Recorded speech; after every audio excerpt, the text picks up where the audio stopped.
श्री शिवाय नमस्तुभ्यम। दोस्तों, हर हर महादेव। कैसे हैं आप सब? स्वस्थ और सुरक्षित होंगे। दोस्तों, सावन का पवित्र महीना और हर तरफ ओम नमः शिवाय इन शब्दों की गूंज।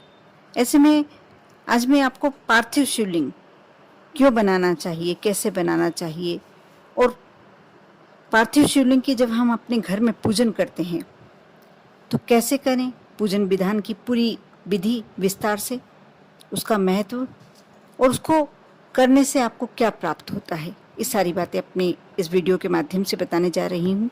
बहुत सारी बातें आपको पता भी होगी और बहुत सारी बातें ऐसी भी है जिसकी जानकारी सभी को नहीं होगी। इसलिए आप बिल्कुल भी भूल ना करें कि इस वीडियो को स्किप कर करके देखें, शुरू से अंत तक लगातार देखें और कमेंट्स में ओम नमः शिवाय लिखना ना भूलें। दोस्तों, क्यों बनाते हैं हम पार्थिव शिवलिंग, और पार्थिव शिवलिंग घर में बनाकर पूजन करने से हमें क्या लाभ होते हैं? जो व्यक्ति पार्थिव शिवलिंग घर में बनाकर पूजन करता है, श्रावण मास के पवित्र माह में, वैसे तो 12 मास में आप कभी भी बना सकते हैं। शिवरात्रि का पर्व हो, शिवरात्रि जो 12 मास में अलग अलग मास में अलग अलग दिन पड़ती है, प्रदोष में बना सकते हैं और सोमवार को बना सकते हैं।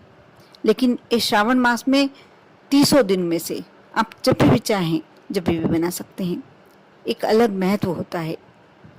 जो कल सोमवार पड़ रहा है, आखिरी अंतिम सोमवार, और इसमें आप अवश्य, अभी तक नहीं भी बनाया है या बना भी लिया है, अवश्य बनाएं, क्योंकि पार्थिव शिवलिंग की पूजन से अकाल मृत्यु का भय समाप्त हो जाता है।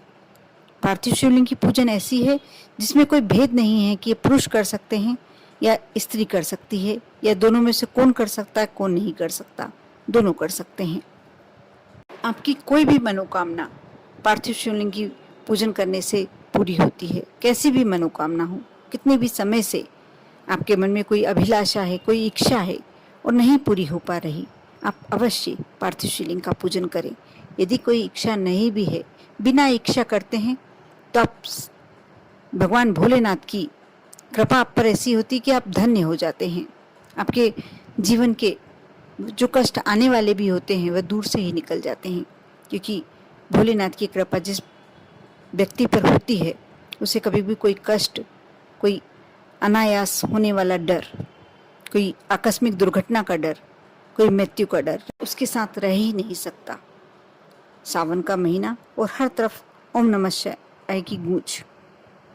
मंदिरों से लेकर घरों तक हर दिशा में, हर स्थान पर शिवमय वातावरण छाया हुआ है। मंदिरों में भव्य रुद्राभिषेक और अलौकिक शिव श्रृंगार देखने के लिए लोग हमेशा तत्पर रहते हैं और भोलेनाथ की झलक पाते ही अत्यंत सुख से आनंदित हो उठते हैं। लेकिन कभी कभार मंदिरों में भीड़ के चलते या अन्य किसी कारणों से भक्त मंदिर नहीं जा पाते और भगवान भोलेनाथ के दर्शनों से वंचित रह जाते हैं।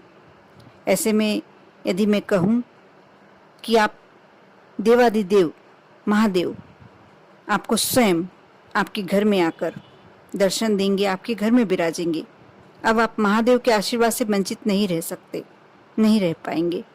जी हाँ, आज हम आपके और महादेव के बीच की दूरी को कम करने आए हैं।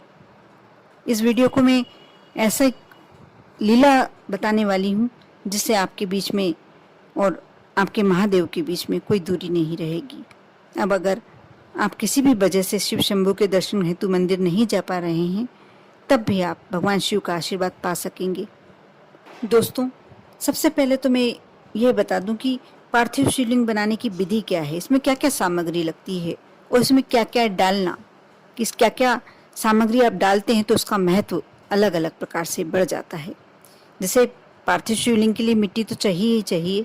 आप किसी शुद्ध झरने की, नदी की, तालाब की मिट्टी ला सकते हैं। मुट्ठी भर के आप मिट्टी, इतनी मिट्टी ले आएं जिससे में आप शिवलिंग बना सकें।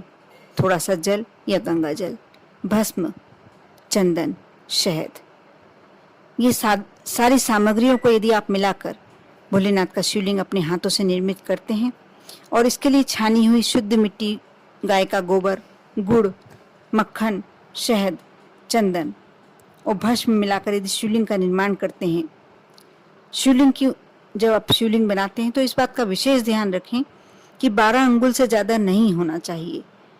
पार्थिव शिवलिंग के पूजन से जन्म जन्मांतर के पाप नष्ट हो जाते हैं, और यदि 12 अंगुल के से ज़्यादा यदि आप ऊंचाई रखते हैं तो इसका आपको पूर्ण फल प्राप्त नहीं हो पाता, और पाप तो नष्ट होते ही हैं, अकाल मृत्यु का भय समाप्त हो जाता है, अपार शिव कृपा प्राप्त होती है। और श्रावण मास स्वयं शिव भक्तों के लिए एक विशेष महत्व रखता है। कलयुग में कुष्मांड ऋषि के पुत्र मंडप ने पार्थिव पूजन का प्रारंभ किया था। शिव महापुराण में विदेश्वर संहिता के 16वें अध्याय में ये श्लोक दिया गया है। जैसे श्लोक इस प्रकार है, अप मृत्युहरम काली मृत्युक्षापी विनाशनम सदा कलत्र पुत्रादि धन्य धान प्रदम द्विजाह। यदि इस श्लोक का आप जानें तो इनके अनुसार पार्थिव शिवलिंग की पूजा से तक्षण यानी तुरंत ही जो कलत्र पुत्रादि यानी कि घर की बहू, पुत्र वधू जो भी होती है, वह शिव शंभु की कृपा से घर में धन्य धान्य लेकर आती है और इस लोक में सभी मनोरथों को पूर्ण करती है। ग्रह लक्ष्मी द्वारा की गई पार्थिव शिवलिंग की पूजा अकाल मृत्यु को भी टालती है। इस पूजा को सभी कर सकते हैं, तो जैसे मैंने पहले वीडियो में बता ही दिया। और पार्थिव पूजन से धन धान्य आरोग्य के साथ पुत्र की प्राप्ति होती है, संतान की प्राप्ति होती है। आप ऊपर बताई गई सामग्रियों से शिवलिंग बनाएं। इसके लिए आप कोई भी धातु का बर्तन ले सकते हैं। सबसे पहले बिलपत्र रखें और उस पर शिवलिंग का निर्माण करें। गणेश जी यदि आप बना सकते हैं मिट्टी के तो बनाएं, नहीं तो सुपारी को गणेश जी के रूप में विद्यमान कर कर सबसे पहले आप संकल्प छोड़ें, गणेश जी की पूजन करें। उन्हें जो भी पंचामृत से स्नान करा सकते हैं, जो भी कर सकते हैं वो करें, और उसके बाद उन्हें नैवेद्य समर्पित करके उनकी जैसी विधि विधान से पूजन की जाती है उनको नैवेद्य समर्पित करें, पूजन करें। उसके बाद आप पार्थिव शिवलिंग की पूजन करें। जो जो आपके पास अपने सामग्री एकत्रित करके रखी है, दूध, घी, शक्कर, शहद, बेलपत्र, शमी पत्र, पुष्प, जो भी आपने सामग्री और नैवेद्य के लिए मिष्ठान जो भी आपने रख के रखा है उससे करें। उसके बाद आप इनका विसर्जन कर दें। आरती आप कपूर से कर सकते हैं, कपूर से ही करना चाहिए। शिव जी की आरती बहुत ही श्रेष्ठ मानी जाती है। अंत में इनसे क्षमा प्रार्थना करें कि हमारे पूजन में जो भी हमसे गलती हुई हो, अनजाने में जो भी भूल हुई हो, उसके लिए आप प्रभु हमें माफ़ करें। जो आप अपनी इच्छा, जिस इच्छा से आपने पार्थिव शिवलिंग का निर्माण किया है, पूजन की है, वह प्रभु के समक्ष विनती करें। उसके बाद इन्हें विसर्जन करने के लिए किसी बहते हुए जल में विसर्जित कर दें और विनती करें कि प्रभु आप हमारे घर में हमेशा इसी तरीके से विराजित होते रहना। आज हम आपके प्रतिरूप को तो विसर्जित कर रहे हैं, लेकिन आप हमेशा हमारे घर के में हमेशा के लिए विराजित हो जाएं और हमारे घर को सुख, शांति, धन्य धान्य से परिपूरित कर दें। हमारे मन में जो मैल है उसे साफ करें और हमारे जीवन को दर्शन देकर धन्य बनाएं। इस प्रकार विनती करते हुए इन्हें विसर्जित कर दें। बहुत ही श्रेष्ठ पूजन है शिवलिंग का, इसलिए कल का दिन आप विशेष करके शिवलिंग, घर में पार्थिव शिवलिंग अवश्य बनाएं, पूजन करें और अपने जीवन को सहज और सरल बनाएं। आप पर और आपके पूरे परिवार पर भोलेनाथ की कृपा इसी प्रकार बनी रहे और पूजन करते समय अपना सारा विश्वास, अपनी सारी आस्था आप लगा दें। आप देखना कितनी जल्दी आपके जीवन में आपको बदलाव देखने को मिलता है। कर देखिए। ओम नमः शिवाय।